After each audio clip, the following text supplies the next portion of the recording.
안녕하세요. 김호준입니다. 사법부 블랙리스트 논란에 대한 조사의 발표가 어제 있었습니다. 공개된 문건에 따르면 판사 감시를 법원 행정처 출신을 두어서, 그러니까 대법원장의 사람을 둬서 거점 법관으로 하여금 동향을 주기적으로 파악하는 방안이 작성돼 있습니다. 법관 한 사람 한 사람이 법과 자신의 양심에 따라서만 판결하도록 하는 게 사법 독립의 핵심 아닙니까? 거점 법관이 따로 있어서 동향을 파악했다면 북한의 5호 담당자가 본질적으로 뭐가 다릅니까? 특히 박근혜 정부에게 큰 부담이었던 원세훈 전 국정원장의 댓글 공작, 항소심 판결 전후에 법원 행정처가 청와대와 연락해 의견을 나누고 재판부 의중을 파악하라고 했던 내용은 사법부가 재판부의 판결 내용을 미리 파악해서 청와대 의중에 맞추려고 한 정황에 다름 아니다. 사법부에 대한 외부 비판이 있을 때마다 독립을 해치지 말라 항변했던 사법부가 가장 조직적인 사법방해를 스스로 자행하는 당사자였던 겁니다. 묻지 않을 수가 없습니다. 누군가 사법부를 이렇게까지 망가뜨렸다. 그 당사자가 누군가 묻지 않을 수 없다. 김호준의 질문이었습니다.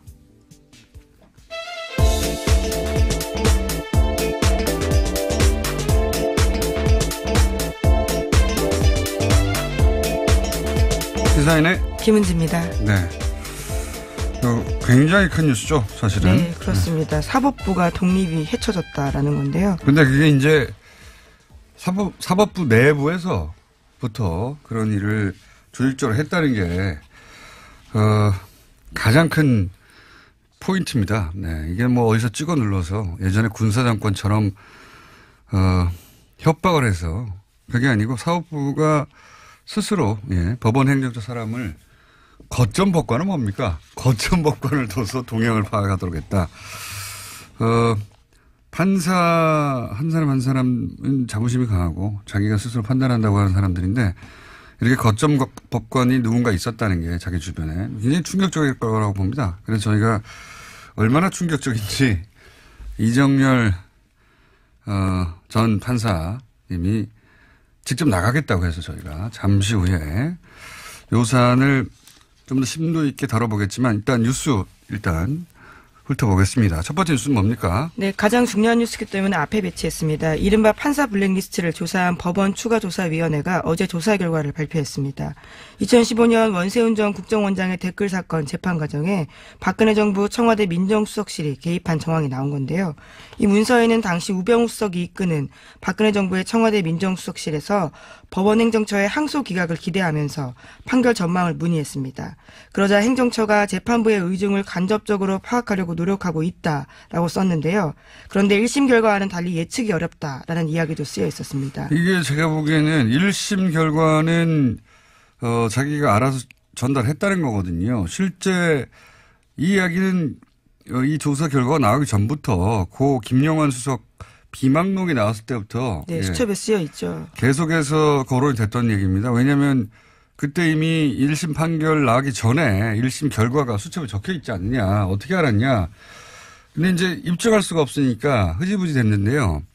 근데 이제 예측이 어렵다는 표현도 굉장히 두리뭉실하게 이제 순화시킨 거지만 어떻게 예측합니까?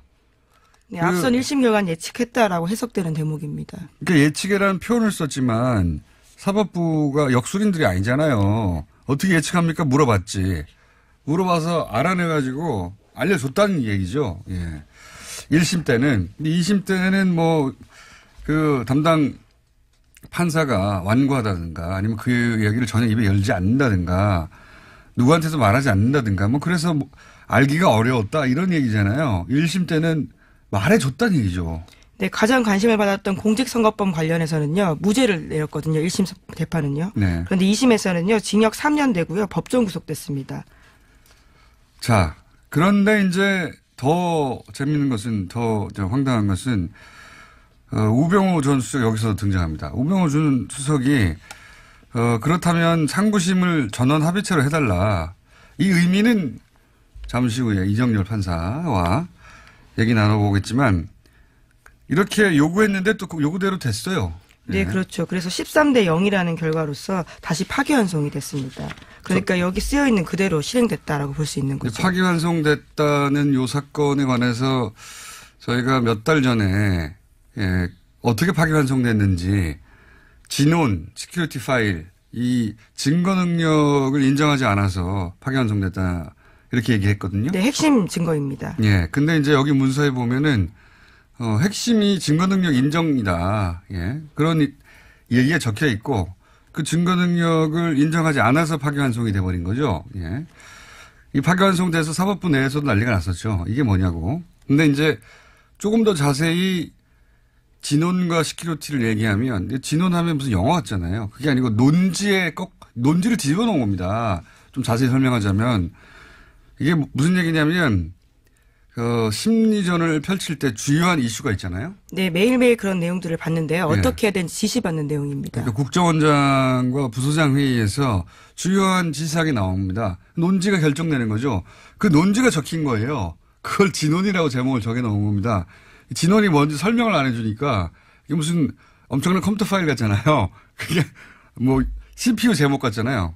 논지를 뒤집어 놓은 겁니다. 그 안에 논지. 그러니까 이게 인정이 돼야 국정원장이 부소장 회의를 통해서 결정한 사항이 실행에 옮겨진다. 입증이 되는 거거든요. 지시사항이 있는 내용이니까요.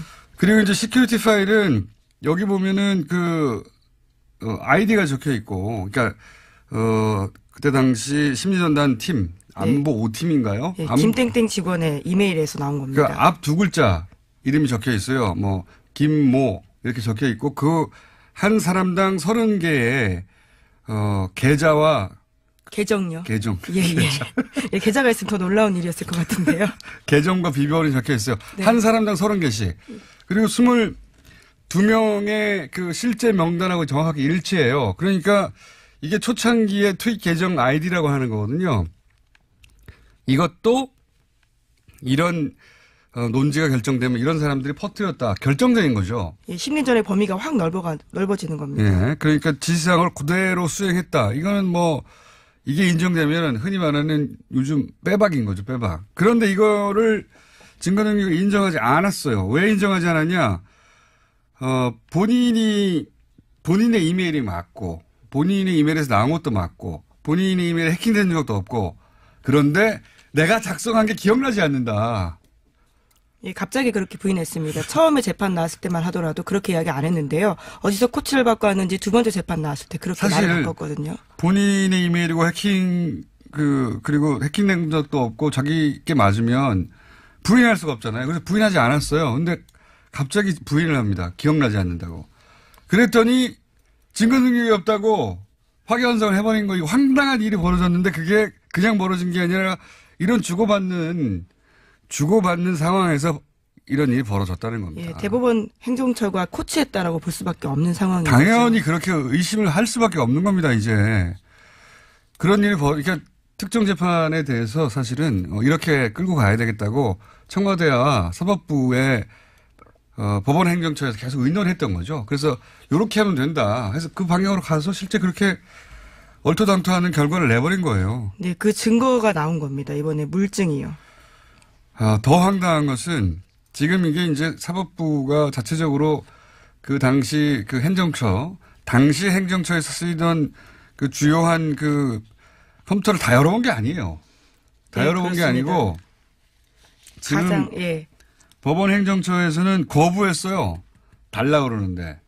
거부를 해가지고 키워드 검색을 한 겁니다. 또 똑같이.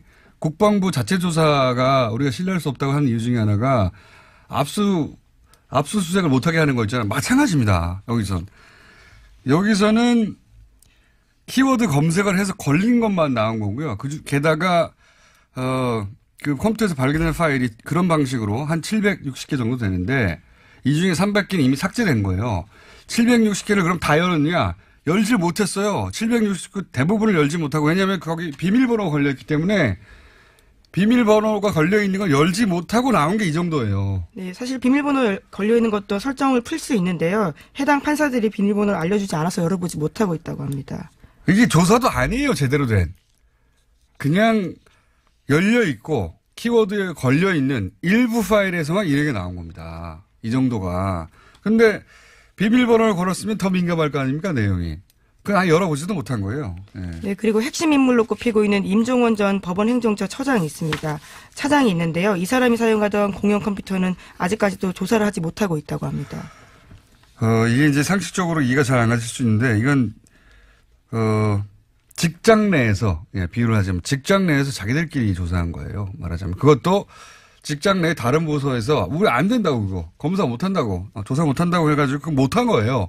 사법부에서 이제 사법부 외부에 사법부 일을 맡기는 데 대한 그 기본적인 거부감과 우리가 최종 판단 기관인데 우리가 해결 못해서 검찰에 맡긴다는 것에 대해서 부정적인 인식이 사법부 내에서는 있겠죠. 그건 조직의 논리고 이거 범죄를 방치하는 겁니다. 이거는 현재 정말. 강제 수사가 되고 있지 않는 상황입니다. 그러니까 아무도 강제로 어떤 파일을 열어보지 못한 거고 지금 걱정되는 것은 뭐냐면 당장 삭제할 수 있잖아요. 예. 하드만 떼가지고 하드만 떼면 어떻게 합니까? 자기 PC 하드 떼가지고 가져간다든가 누군가 시켜서 밤에 삭제한다든가 디가우징 한다든가 뭐 기타 등등 여러 가지 방법으로 특정 파일을 군사 수준으로 반복 삭제하는 것도 있고 여러 가지 방법이 있거든요. 그렇게 할 수도 있는 거예요. 이 답답합니다. 이거 수사해야 한다라고 저는 생각하는데, 이정열 판사에게 물어보겠습니다. 대체 어떻게 해야 되는지. 그냥 일반인의 상식을 보면 이게 말이 되나? 이렇거든요. 아니, 이렇게 파일이 많은데 이걸 다 열어보지도 못하고, 안 주면 조사도 못하고, 이미 검색어로 나온 것만 해도 이게 법 위반이 명백한데 판사들이 이런 법 위반을 그냥 두는 거잖아요. 답답합니다. 큰 사건입니다, 아주. 잠시 후에 집중적으로 다뤄보기로 하고요. 자, 다음 뉴스는 뭐가 있습니까? 네, 다스 관련 소식 빼놓을 수 없습니다. 이명박 전 대통령의 다스 설립 자금 4억 2천만 원 됐다라는 핵심 증언이 나왔습니다. 시사인 보도인데요. 김성우 전 다스 사장의 검찰 진술이기도 합니다.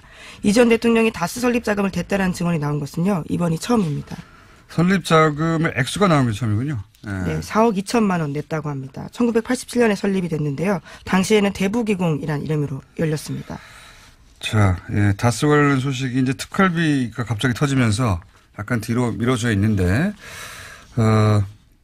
다스는 사실 거의 수사가 끝났다라는 이야기도 들립니다. 입증을 사실상 한 거나 마찬가지다. 소환만 남았다. 이런 얘기가 있긴 합니다. 네, 그런데 그 중에서 이제 다스를 이명박 전 대통령이 설립했다라고 하는 이야기는 나왔는데, 돈이 초기 자본금 4억 2천이 이명박 전 대통령으로 나왔다. 액수가 특정됐습니다. 자, 다음 뉴스는요? 네, 검찰이 이상득 전 의원, 그러니까 이명박 전 대통령의 둘째 형인 이상득 전 의원의 국정원 특수활동비 받아간 정황을 포착했다라고 하는데요. 이명박 정부 시절에 있었던 일입니다. 목욕만 당시 국정원 기조실장 등 관계자들의 진술인데 2011년에 억대 돈을 받아갔다라는 겁니다. 직접 자기가 줬다라는 이야기도 하고 있는데요. 당시는 인도네시아 대통령 특사단이 방 안에서 있었는데 숙소에 침입했던 일이 있었습니다. 국정원 직원들이 들켰는데요. 그 상황을 무마하기 위해서 돈을 준 게 아니냐라는 의혹이 나오고 있습니다. 어제는 이제 윤석 여사 관저 행정관이 돈을 받은 걸 인정했죠. 예. 쇼핑백에 돈이 왔다. 예, 방식까지 구체적으로 나왔습니다. 본인이 먹지 않은 한, 그 돈은 그러면 김 여사에게 전달됐을 테니까 이제는 이제 가족으로 지금 확대되고 있는 와중인데, 형 이야기도 나온 거죠. 형이 당시에 특수활동비를 그 형에게, 이명박 전 대통령의 형, 이상득 전 의원에게 줬다고 하는 이제 진술이 나온 거죠. 근데 이때 이제 그 검찰에서는 국정원이 당시 위기에 몰려 있었기 때문에 그 상황을 돌파하기 위해서 이런 돈을 준 게 아니냐, 뭐 이런 이야기인데, 이거 굉장히 재밌는 사건입니다. 인도네시아 대통령 특사단이 방문했을 때 괴한이 침입했다, 뭐 이런 뉴스가 나왔었거든요. 네, 그래서 경찰에 신고됐습니다. 인도네시아 대통령 특사단에서 신고할 수밖에 없죠. 이 당시 사건이 어떻게 되냐면 굉장히 재밌어서 잠깐 말씀드리면, 이명박 전 대통령 면담이 잡혀 있는 날이었어요. 그래서 이제 특사단이 면담을 하러 가는 거였거든요. 그러니까 비는 게 분명하죠. 그러니까 면담이 있다는 걸 알았던 거예요. 예. 나중에 이제 국정원 직원들로 드러났으니까 국정원에서는 면담이 있는 걸 알고 당시 남자들 여자 한 명으로 이루어진 3인조가 투입됩니다. 그래서 이제 노트북에서 뭘 카피하고 있는데 그중에 한 사람이 뭘 놓고 갔는지 다시 돌아온 거예요. 들켰죠. 들켰는데 웃긴 거 그럼 한 사람이 망을 보든가 했어야 되는데 3명이 다 바빴나 봐요. 방에 들어와가지고 들켰어요. 들켜가지고 진짜 웃긴 것은 여기서부터 들켰으면 냅다 도망가서 자기 신원이 드러나지 않도록 해야 되잖아요. 그중에 노트북 한 대를 들고 나갑니다. 그렇죠. 들고 나가니까 이 특사단 입장에서는 없어진 게 없으면 뭐 신고를 안 했을 수도 있을지도 모르겠습니다. 노트북 하나 들고 도망갔잖아요. 당연히 신고를 했죠. 호텔에서 찾았어요. 국정원이면 깜짝같이 사라졌을 것 같잖아요. 19층에 숨어 있다가 잡힙니다. 이 사람들이. 특수훈련을 받은 국정원 요원이라고 보기엔 굉장히 어설픈 일들이 많아서요. 물건을 훔쳤다는 점도 굉장히 문제지만 더 웃긴 것 들켰다는 같은데. 게 더 문제인 것 그것도 같습니다. 웃기지만 그러니까 첩보기관의 입장에서 보자면 들킨 게 더 문제죠. 그렇죠. 네, 들키지 말았어야지 했으면. 더 웃긴 건 비상통로에서 발견됐거든요.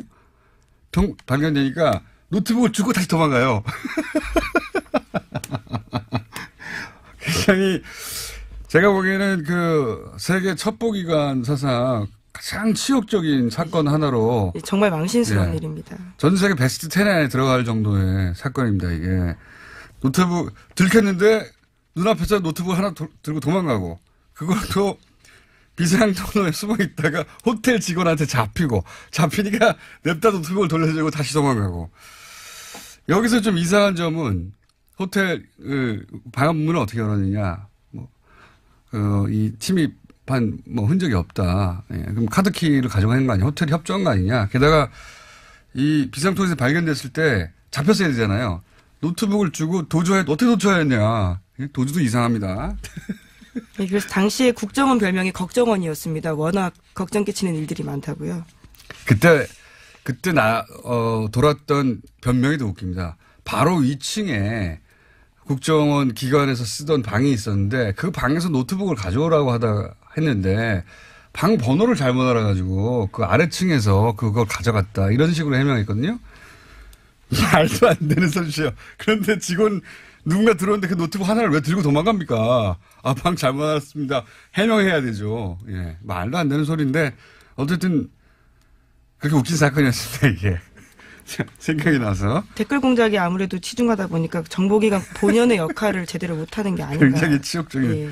사건이었고 그래서 이제 또 질타를 받다 보니 이런 식으로 국면을 넘기려고 당시 이제 이상득 전 의원 같은 경우에는 그 형님이고 힘이 막강했으니까 로비를 한 게 아닌가. 당시 예산이 줄어든다든가 이런 일이 있을까봐 이런 의구심을 가지고 이제 있는 거죠. 예, 의심을. 이제 소환해서 추궁한다고 합니다. 자. 네, 어제 압수수색도 있었습니다. 웃긴 사건이었습니다. 자, 그때 특활비가 건네졌을 줄이야. 자, 다음 뉴스는 뭡니까? 네, 어제 박근혜 전 대통령 재판의 증인으로 안봉근 전 비서관이 나왔습니다.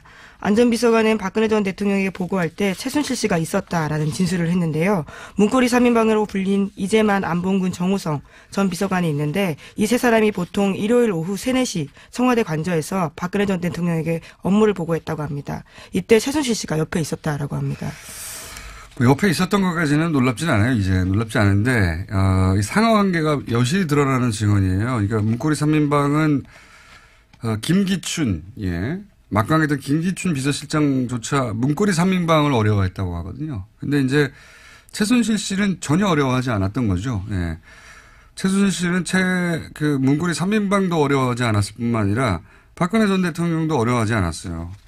여기 보면 대통령한테 보고를 하는데 그냥 들락날락 왔다 갔다 했다는 거잖아요. 예, 다 앉아있는데 혼자만 계속 왔다 갔다 하고 있었다고 그러니까 합니다. 보통 이제 대통령한테 누군가가 참모들이 보고하고 하면 그 자리에서 참석하거나 참석하지 않거나 하는 것이지 어른들한테 얘기하는데 왔다 갔다 하지 않잖아요. 대통령이 아니어도 왔다 갔다 했다는 거예요. 그리고 누구도 그러지 말라거나 나가 있으라거나 말하지 못하였다. 예. 최순실 공화국이었다 실제 이런 얘기입니다. 자. 재미있는 큰 사건이 있어서 얘기하다 보니까 뉴스를 몇 개 못했네요. 예. 제목 한두 개 정도는 읊고 지나가야 되겠습니다. 예, 어떤 걸로 할까요? KBS 네이버 그리고 평창 올림픽이 있는데요. 예. 제목만 읽어주세요. 예, 알겠습니다. 고대훈 KBS 사장에 대한 해임 제청안이 어제 이사회에서 가결됐습니다. KBS 이사회가 6대1로 해임 제청안을 통과시켰는데요. 그래서 이제 언론노조 KBS 본부가 내일 오전 9시부터 업무에 복귀한다라고 합니다. 아, 드디어 복귀하는 거군요. 예. 자, 일각에서는 이제 정현주 사장도 이런 식으로 해임했다라고 물타기를 하는데 완전한 차이가 있죠. 뭐 정권이 찍어 누른 케이스였고 이거는 구성원들이 받아들일 수 없다는 겁니다. 네. 본질적으로 완전히 다른 사안이고요. 자, KBS 사안도 일단락이 돼가고 있습니다. 자, 다음은요. 네, 네이버 내부 데이터를 한국일보가 단독 입수해서 보도했는데요. 오늘 아침입니다. 메이크로 프로그램 사용 흔적은 없다라고 하는데요. 하지만 하나의 IP에서 최대 11개의 아이디를 바꿔가면서 공감 추천을 한 경우가 있다라고 합니다. 네이버의 내부 데이터를 어떻게 한국일보에 입수합니까? 네이버가 준 거죠. 예. 네이버 입장에서 이제 소위 그 프로그램이 사용된 게 아니다라고 하는 해명을 하고 싶었나 봐요. 네이버의 언론 플레이라고 봐야죠. 네. 어쨌든 그 와중에서도 IP 하나에 뭐 여러 아이디가 등장하긴 한다. 근데 프로그램은 돌아가지 않았다. 이런 네이버가 억울해서 내놓은 항변이 실린 보도인 것 같습니다. 이건 수사가 들어갔을 테니까 다음에 또 추가로 나오겠죠, 실제. 다음은요? 네, 평창 동계올림픽 주간 방송사가 미국 MBC인데요. 여기에 사장이 방북을 했다고 합니다. 또한 광고 수익이 1조 원대 이를 것으로 예상된다라고 합니다. 광고 수익이 1조 원대라는 의미는 뭡니까? 네, 광고 수익이 1조 원대라고 하는 건요. 광고 판매량이 이제 9억 달러, 9,500억 원을 넘어선다라는 건데요. 그러니까 지난번 소치 동계올림픽 때보다 더 많은 광고가 팔렸다라는 겁니다. 광고가 역대 1위다 뭐 이런 그런 얘기인가 보죠. 네. 우리 생각하고는 다르게 평창올림픽이 흥행이 되고 있다 이런 얘기네요. 이야기도 잠시 후에 저희가 김지훈 박사 오랜만에 모셔가지고 미국 셧다운 얘기와 함께 좀 다뤄보겠습니다. 시사인의 김은지였습니다. 감사합니다.